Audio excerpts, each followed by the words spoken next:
Hello and welcome to this review of Clipmagick. Clipmagick is software that you download to your PC or Mac and it repurposes your existing content into social media ready shorts with captions. Now I'm using the free version. You can see down here it says upgrade to Pro.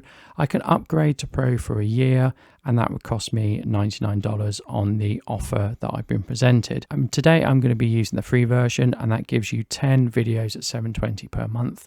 The reason I'm doing that is I already have VideoTap, which does a very similar thing, and you can see the review for VideoTap here. So let's get into this and let's see if this is right for you. So I've just added my own video and this is my local video. So I need to select my language, it's English, and I'm going to click next. Now the video is over 3 minutes long, so it's quite a long video this, so I would have to upgrade to Pro. So I'm going to click no thanks and I'm going to upload a shorter video. So I've uploaded a shorter video which is a review of something called VidMake. I can pick my design, so I quite like this, so I'm going to pick this. I can put it in different places. I'm not necessarily sure I want it down the bottom. Here are the settings and I can clearly make my own presets and other things, but I'm just going to go with what's already here. The idea of this software is it saves me time, so I wouldn't necessarily want to fuss around. I can see here the transcription. I'm just going to go over it quickly and check it's okay. That looks okay. I'm not going to question it in too much detail. I'm also going to leave it at 4 words per caption. If I go for 5, I'll have to regenerate it. As we can see here, I'm not bothered by that. Now the video style, I can put it in these sort of holders, which looks quite good. So I could have it as 90s, but oh no, I can't because I need to upgrade for that.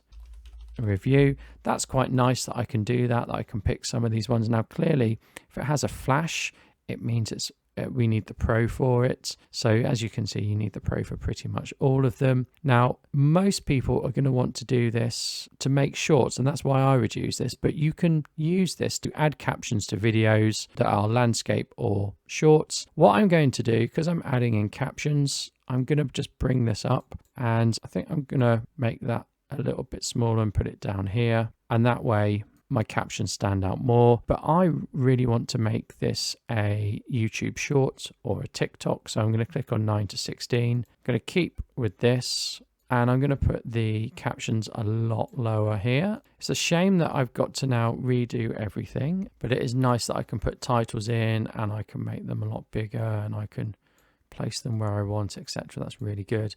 And I've got the captions much separated from the video. Here we have music and I can import audio. I can add my own, but they all look to be Pro here. It doesn't look like I can add anything at all unless I import my own music. Call to actions. I think I'd want to put in a call to action. Again, quite a lot are Pro. Pretty much all of them are Pro. So I'm going to click on this. I'm just going to say, see the full video here, because that's what I want to do. I want people to watch the whole thing. Here, and they look okay, so we have to download that. We can't just use it straight away.